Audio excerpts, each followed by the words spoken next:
వెతలు తీరును, కృపలు దొరుకును, సాటి లేనిది యేసుని నామం. యేసునామమే మధురం, మదిలో తలచిన ధన్యం. యేసునామమే మధురం. ప్రభువునందు ప్రియమైన దేవుని బిడ్డలారా, నేటి వాక్య ధ్యానం కొరకు ప్రార్థిద్దాం. మమ్మలను మిక్కిలిగా ప్రేమిస్తున్న మా తండ్రి, వందనాలు, స్తోత్రాలు. నేటి వాక్య ధ్యానము ద్వారా మాతో మాట్లాడమని ప్రార్థన చేస్తున్నాం. ఘనత, మహిమ, ప్రభావములను మీరు పొందమని, ప్రేక్షకులను నీ వాక్యము చేత దర్శించుమని యేసు నామమున వేడుచున్నాము. ఆమెన్. ప్రియమైన దేవుని బిడ్డలారా, యూదా పత్రిక 11వ వచనం నుండి వాక్యాన్ని గమనిద్దాము. యూదా పత్రికలో విశేషముగా విశ్వాసులకు ప్రధాన హెచ్చరిక జారీ చేస్తున్నాడు. యాకోబు యొక్క సహోదరుడు యూదా. యాకోబు, యూదా ఇరువురు ప్రభువు యొక్క సహోదరులు. యూదా సంఘానికి జొరబడినటువంటి అబద్ధికులను గూర్చి, సంఘములో జొరబడిన అబద్ధ బోధకులను గూర్చి, వారి యొక్క మనస్తత్వం గూర్చి, వారి హృదయ స్థితిని గూర్చి, వారి జీవిత విధానం గూర్చి, వారి ఉద్దేశములను గూర్చి, వారి యొక్క ప్రజెంట్ స్టేటస్, ప్రస్తుత స్థితిని గూర్చి చక్కగా వివరిస్తున్నాడు. ఎందుకు ఇవన్నీ చెబుతున్నాడంటే, సంఘము తీర్పు నుండి తప్పించుకున్న సమూహం కాగా, తీర్పుకు లోనైనటువంటి అబద్ధికులైనటువంటి వారు సంఘములో విశ్వాసుల పేరిట జాయిన్ అయిపోయారు, బోధకుల పేరిట జాయిన్ అయిపోయారు. వారిని గూర్చి రాస్తూ, అయ్యో వారికి శ్రమ, అయ్యో వారికి శ్రమ. కయీను నడిచిన మార్గమున నడిచారు, బహుమానము పొందాలని బిలాము నడిచిన తప్పు త్రోవలో ఆత్రంగా పరిగెత్తారు, కోరహు చేసినట్లు తిరస్కారం చేసి నశించారు. ఈ అబద్ధ బోధకులు, కుటిల ప్రవక్తలు ముగ్గురు వ్యక్తులతో పోల్చి చెప్పాడు. ఒకటి కయీను. హేబేలును చంపినటువంటి వాడు కయీను. అసూయపరుడు, అనురాగరహితుడు, దుష్టుడు, సహోదర ప్రేమ లేనివాడు, కిరాతకుడు, హంతకుడు. ఇది కయీను స్టేటస్. ఈ కయీను నడిచిన మార్గం దేవునికి వ్యతిరేకమైన మార్గం, దేవుని చేత అంగీకరింపబడని మార్గం కయీను మార్గం. దానిలో నడుస్తారు, కానీ పైకి సంఘంలోనే ఉంటారు, కానీ వారి మార్గములు వేరు. రెండో వాడు బిలాము నడిచిన తప్పు త్రోవ, ధనాపేక్షాపరులు. బిలాము సంఖ్యాకాండంలో బిలామును గూర్చినటువంటి అద్భుతమైనటువంటి వివరణ మనకు కనిపిస్తుంది.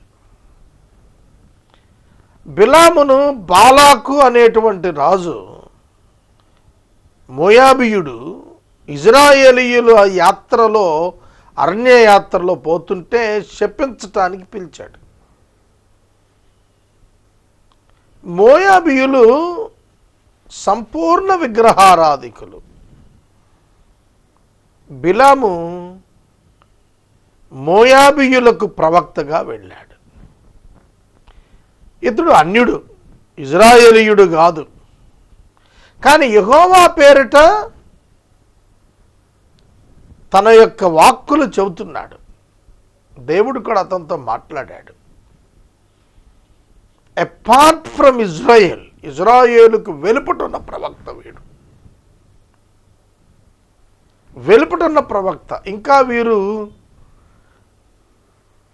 ఇజ్రాయేలీయులు కనానుకు చేరలేదు, కనానులో రాజ్యంగా ఏర్పడలేదు.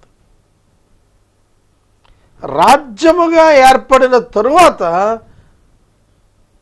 ఇజ్రాయేలీయులలో నుండి ప్రవక్తలు ఇజ్రాయేలీలతో మాట్లాడుతూ వచ్చారు. ఇజ్రాయేలునకు వెలుపట ప్రవక్తలు అబద్ధ ప్రవక్తలు అయ్యారు. ఈ బిలాము శపించుటకు పూనుకుంటున్నాడు. అసలు దేవుడు ఒక జనాంగాన్ని శపించమని ఎందుకు చెబుతాడు? చిన్న లాజిక్ మిస్ అయ్యాడు బిలాము. దేవుని ప్రజలెవరో, దేవుని చేత నడిపించబడుతున్న వారెవరో తెలుసుకోకుండా ఆపరేషన్లో దిగిపోయాడు. ఒక జాతిని నశింప చేయటానికి తన నోటిని వాడుకోవాలనుకున్నాడు. బహుమానాల కొరకు పరిగెత్తాడు. దేవుని యొక్క దూత ప్రత్యక్షతను కూడా చూడలేని అందుడైపోయాడు. ధనాపేక్ష అతనికి గుడ్డితనం కలిగించేసింది. పేరు ప్రతిష్టల కొరకు, ధనం కొరకు పనిచేసేవాళ్ళు ఈ కోవకు చెందినటువంటి వాళ్ళు, స్పిరిచువల్ బ్లైండ్ పీపుల్. మూడోవాడు కోరహు. ఇది మనకు సంఖ్యాకాండం 16 అధ్యాయంలో కనిపిస్తుంది. కోరహు అతని కుటుంబాలన్నింటినీ కూడా భూమి నరవిడిచి మింగేసింది. ఎంత ప్రమాదం! తిరుగుబాటు చేశాడు మోషేకి, నాయకత్వానికి. కనుక దేవుడు ఏర్పరిచిన నాయకత్వాన్ని ఛాలెంజ్ చేసేటువంటి వారు, ఒబీడియన్స్ చూపించకుండా సవాలు చేసేటువంటి వారు కోరహు కుమారులు. వీరు తిరస్కారముతో, రెబెలియస్ పీపుల్. కోరహ్ రెబెలియన్, తిరుగుబాటుదారుడు వీడు. పైన కయ్యను నరహంతకుడు,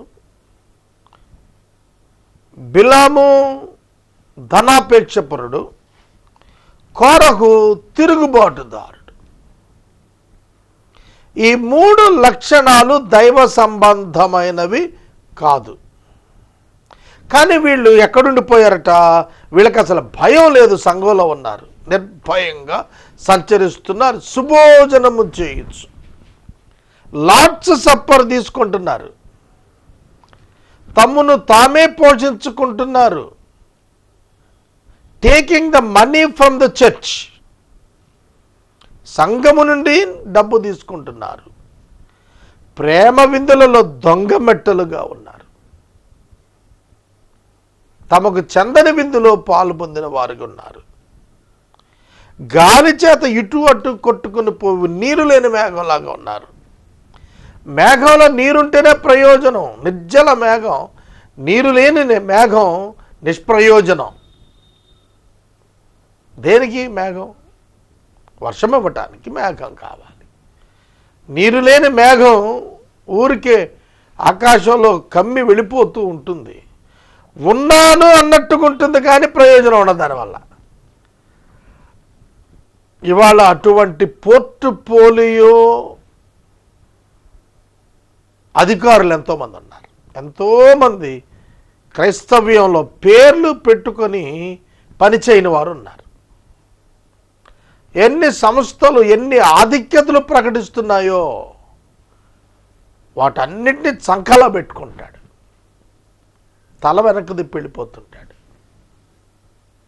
నేను ఈ పని కొరకు, ఈ పదవి కొరకు, ఈ యొక్క నియామకం కొరకు నేను నిలబడగలుగుతానా, నేను సమయం ఇవ్వగలుగుతానా, నేను కష్టపడగలుగుతానా, ఆబ్జెక్టివ్స్ నేను రీచ్ అవుతానా అనే ఆలోచన ఉండదు. పదవుల పందారు. వీరే నిర్జల మేఘాలు. కాయలు రాలి ఫలములు లేక 2 మార్లు చచ్చినటువంటి పెళ్ళగించబడిన వేళ్లతో కూడిన చెట్టు. అది చెట్టు అనే పిలువబడుతుంది, కానీ చెట్టు లక్షణాలు లేవు. పెళ్ళగించబడింది, భూమి నుండి సంబంధం తెగిపోయింది అన్నమాట. పెళ్ళగించబడుట అంటే భూమి నుండి major and main root cut అయిపోయింది. పెళ్ళగించబడిన చెట్లు అంటే చెట్టు పడిపోయింది అంటారు చూడండి. ఎప్పుడైనా చూచారా పడిపోయిన చెట్ల దగ్గర వేళ్ళు కూకటి వేళ్లతో సహా అంటారు. అంటే వేళ్ళు భూమిలో ఊనుకున్నప్పుడు అది సారము పొందే అవకాశం ఉంటుంది. కానీ చెట్టు పెళ్ళగించబడిన తర్వాత అది కట్టెల కొరకే పనిచేస్తుంది. ఆ చెట్టు దేనికి పనికిరాదు. ఇక అది ఫలాలిచ్చే అవకాశం లేదు. దానికి ముందు 2 మార్లు చచ్చి బతికింది అన్నాడు. ఒకసారి చచ్చింది, మళ్ళీ బ్రతికింది, మళ్ళీ చచ్చింది, మళ్ళీ బ్రతికింది. భూమితో కనెక్షన్ లేకుండా పోయింది. ఫలాలు రావు, కేవలం వంట చెరుకుకే పనికొస్తుంది. అగ్నిగుండానికే వీళ్ళు అర్హులవుతారు తప్ప వీరి నుండి సంఘానికి దేవునికి కావలసిన ఫలములేవి రావు. కానీ సంఘంలో కలిసిపోయారు. ప్రతి ఒక్క సేవకుడు, విశ్వాసి తనను ఈ కేటగిరీలో పరీక్షించుకోవాలి. నేను కయ్యను తలంపులు కలిగి ఉన్నానా? బిలాము తలంపులు కలిగి ఉన్నానా? కొరాహు తలంపులు కలిగి ఉన్నానా? నిర్భయంగా దేవుని సొమ్ముతో పోషణ చేసుకుంటున్నానా? Am I eligible to enjoy the money of the church? ప్రేమ విందుల్లో మెట్టలుగా ఉన్నామా? నిర్జలమైన మేఘాలుగా ఉన్నామా? భూమితో సంబంధం లేక పెళ్ళగించబడి 2 మార్లు చచ్చి ఫలము లేక వంట చెరకుకే సిద్ధమైన చెట్ల వలె ఉన్నామా? తమ అవమానమును నొరగ వెళ్ళగక్కువారే సముద్రం యొక్క ప్రచండమైన అలలుగాను. సముద్రము యొక్క ప్రచండమైన అలలు నురగలు గక్కుకుంటూ వస్తూ ఉంటాయి. అవి సముద్రం మధ్యలో ఉండవు, సముద్రం అద్దరిని ఉంటాయి, ఒడ్డునుంటాయి. చూడగానే వారి యొక్క అవమానము అపియర్ అవుతోంది అని అన్నాడు, కనిపిస్తోంది. అది దాగి ఉండదు. సముద్రము యొక్క ప్రచండమైన అలలు, ఎగిరెగిరి పడుతున్న అలలు, నిశ్చలత లేనటువంటి స్థితి. క్రైస్తవ్యము నిశ్చలమైనటువంటిది.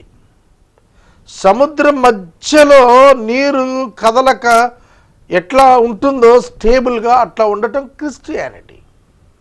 ఊరికి అలలకు రేగి ఒడ్డున ఎగసి పడుతున్నవి emotional people, not spiritually enriched. ఆధ్యాత్మికంగా పరిపూర్ణతలోనికి, ఆధిక్యతలోనికి వచ్చిన వారు కాదు వీరు. ఈ లెక్కలో ప్రతి సేవకుడు తనను ఫిల్టర్ చేసుకుంటూ పోతే, తాను ఎక్కడైనా ఇట్లాంటి లక్షణాలతో ఉంటే he needs to check his salvation. తన రక్షణను గురించి ఒకసారి ఆలోచించాలి. మార్గము తప్పి తిరుగుచున్న చుక్కలుగా ఉన్నారు. వారి కొరకు గాఢాంధకారము నిరంతరము భద్రము చేయబడింది. ఇలాంటి వారి కొరకు వీరు సంఘంలో కనపడినా సరే వీరి కొరకు గాఢాంధకారమే భద్రం చేయబడింది. పాతాళం, పాతాళం, పాతాళము తరువాత తీర్పు, తీర్పు తరువాత అగ్నిగుండం. కనుక ఇటువంటి వారి కొరకు గాఢాంధకారం నిరంతరం భద్రం చేయబడింది. భూమి మీద నుండి భౌతిక మరణం పొందిన క్షణాన వీరు పాతాళ వశమై అంధకారంలో పడిపోతారు. సహోదరుడా, సహోదరి, సంఘానికి వెలుపట ఉన్న వారిని గూర్చి చెప్పిన మాటలు కాదు. సంఘము లోపల ఉండి మార్పు చెందక అక్రమముగా జొరబడినటువంటి వారు, with the attitude of the devil and the Lucifer. అపవాది యొక్క మనస్సుతో, సంఘములో దురుద్దేశముతో, దుర్బుద్ధితో, స్వలాభాపేక్షతో, ధనాపేక్షతో, అధికార దాహముతో, అసూయ రాగ ద్వేషాలతో, తిరుగుబాటు మనస్తత్వంతో, విధేయత లేని స్థితిలో సంఘములో నివసిస్తున్న వారి కొరకు ఇవాళ మనకి చాలా సంఘాలు కనపడుతున్నాయి. మీకు అన్ని పేర్లు తెలుసు. ఒక్కొక్క సంఘం ఒక్కొక్క స్టాండర్డ్లో ఉన్నామని చెప్పుకుంటూ సంతోషిస్తూ ఉంటారు. వాళ్ళ మధ్యలో ఉన్నారు వీళ్ళు ఎక్కడున్నారో తెలుసా? సంఘాలలో ఉన్నారు. They may be in church parish committee, they may be in diocese leadership. వారి క్రియలు బయలుపడిపోతూ ఉంటాయి, వారి జీవితం బయలుపడిపోతూ ఉంటుంది. ఒక ల్యాండ్ మార్క్, ఒక ప్రధానమైన విషయం చెప్తాను, గుర్తుపెట్టుకోండి. బైబిల్ బాగా తెలిసి, బాగా బోధించగలిగి, బాగా వివరించగలిగినంత మాత్రాన వాడు గొప్పవాడు కాదు, అంగీకరించబడువాడు కాదు. బైబిల్ని పాటించినవాడు, అనుసరించినవాడు, బైబిల్ విలువలను తన జీవితంలో ప్రతిబింబింపజేసిన వాడు నిజ క్రైస్తవుడు అవుతాడు. ఉదాహరణకు నన్ను ఒక్కసారి తీసుకోండి. నేను 30 సంవత్సరాలుగా సేవలో ఉండి 18 ఏళ్లుగా బైబిల్ చెబుతూ, బైబిల్లోని ప్రతి సందర్భం అణువణువున తెలిసినటువంటి నన్ను దేవుడు ఎలిజిబుల్ అనేయుడు. ఈ కారణం చేత బైబిల్ బాగా తెలుసు, బైబిల్ బాగా వివరిస్తాడు, బైబిల్ ఇంత ధ్యానం చేశాడు కాబట్టి అని దేవుడు నన్ను అంగీకరించడు. నా జీవితంలో యేసుక్రీస్తు ప్రభువు యొక్క రక్తము చేత విమోచించబడ్డాననేటువంటి ఒక నిజ నిశ్చయత, ఆత్మలో జన్మించిన అనుభవం నాకు లేకపోతే నేను కూడా ఈ గుంపులో ఉంటాను. లోకము యొక్క ప్రతిబింబం కయీనులో, కోరహులో, బిలాములో కనిపిస్తుంది. కనుక లోకమునకు వేరై మూర్ఖులకు ఈ తరము వారికి వేరై అన్నప్పుడు సంఘములో ఇవాళ క్రైస్తవ్యం పేరిట ఉన్న ప్రజలలో నుండి ఆలోచించినప్పుడు మూర్ఖులకు ఈ తరం వారికి వేరవ్వాలి. కాబట్టి విశ్వాసి తన వ్యక్తిగత ఆత్మీయ జీవితాన్ని ఎప్పటికప్పుడు కాపాడుకోవాలి, జాగ్రత్త పడాల్సిందే. మనుష్యులను మాదిరిగా పెట్టుకుంటే పడిపోతాం. యేసుక్రీస్తునొక్కడినే మాదిరిగా పెట్టుకోండి. మీరన్నడు విచారించవలసిన అవసరం లేదు, పడిపోరు. కనుక యూదా రాస్తున్నప్పుడు జాగ్రత్త పడమంటున్నాడు, హెచ్చరిక చేస్తున్నాడు, వాస్తవ పరిస్థితులను వివరిస్తున్నాడు. మనం ఏ విధంగా ఉండాలో మనం అభ్యాసం చేసుకోవాలి. ఎన్ని విషయాలు చెప్పాడు. ఐగుప్తు గురించి మాట్లాడాడు, దేవదూతల గురించి మాట్లాడాడు, సొదొమ ప్రజలను గురించి మాట్లాడాడు, తిరుగుబాటు చేసిన అరణ్యములో రాలిపోయిన ఇజ్రాయేలు గురించి మాట్లాడాడు. డిజొబీడియంట్ పీపుల్, రెబెలియస్ పీపుల్, తిరస్కారము కలిగిన వారు, అవిధేయత చూపించేటువంటి వారు, దేవునికి అవిధేయత చూపువారు, దేవుని వాక్యమునకు అవిధేయత చూపువారు నశిస్తారు. వారి జీవితం వల్ల వారికి కూడా ప్రయోజనం ఉండదు. భౌతిక లబ్ధి కొరకు క్రైస్తవ్యాన్ని ఎవడు వెంబడిస్తాడో వాడికి గాఢాంధకారము సిద్ధము చేయబడి ఉన్నది. ఎవడైతే జీవనోపాధి కొరకు దేవుని యొక్క బైబిల్ పట్టుకుంటాడో, ఎవరైతే జీవనోపాధి కొరకు సువార్తీకరణను దొంగిలించి వినియోగించుకుంటాడో అట్టివాడు ఈ కోవకు చెందినటువంటి వాడు. మీరు గమనించినట్లయితే కయీను దేవుని ఆరాధన చేసిన వాడుగానే ఉన్నాడు, బిలాము ప్రవక్తగానే దేవుని ప్రార్థన చేసిన వాడుగానే ఉన్నాడు, కోరహు లేఖనం ఎరిగిన వాడుగానే మాట్లాడుతున్నాడు. ఈ ముగ్గురు కూడా గాడ్ రిలేటెడ్ సిస్టమ్స్ అన్ని ఎరిగిన వారుగా కనబడుతున్నారు. But they were not follow it, they didn't follow it. దాన్ని వాళ్ళు పాటించలేదు. ఎరిగిన వారు, అథారిటేటివ్గా ఎరిగినటువంటి వారు తమ మార్గాల్లో ప్రాక్టీస్ చేశారు తప్ప దైవ విధానంలో ప్రాక్టీస్ చేయలేదు. మానవునికి మనస్సు ఒకటి ఉంటుంది. ఆ మనస్సు దైవ వ్యతిరేక విధానాలను ప్రమోట్ చేస్తుంది. కయీను మనస్సు కయీనును హంతకునిగా ప్రేరేపించింది. బిలాము మనస్సు ధనం కొరకు ప్రేరేపించింది. కోరహు మనస్సు అధికారం కొరకు ప్రేరేపించింది. మనస్సు ప్రాబ్లం ఇదంతా కూడా. అందుకే ప్రభు మొట్టమొదటిగా చెప్పింది మారు మనసు పొందండి అన్నాడు. ప్రకటన గ్రంథం ధ్యానాలు నేను సిద్ధం అవుతూ మారు మనసు పొందండి, మారు మనసు పొందండి, మారు మనసు పొందండి అని సంఘానికి హెచ్చరికలు చేస్తున్న మాటలకు నేను ధ్యానం చేసినప్పుడు ఆశ్చర్యపడ్డాను. సంఘమునకు వెలుపట వారికి మారు మనసు పొందమని చెప్పలా పరిశుద్ధాత్మ దేవుడు, సంఘములోని వారికి మారు మనసు పొందమంటున్నాడు. సంఘంలోడు మారు మనసు పొందటం ఏంటండి? కనుక నిత్యము పశ్చాత్తాపం కలిగి ఉండాలి. నిత్యము నీవు విశ్వాసిగా అనుదినము అనుక్షణము పశ్చాత్తాపముతో ఉండాలి. 1970లో లేదా 1990లో 1980లో నేను పశ్చాత్తాపడ్డానండి కాదు. You must repent every time, every moment. అయ్యో నేను ఘోరమైన పాపిని ప్రభువా.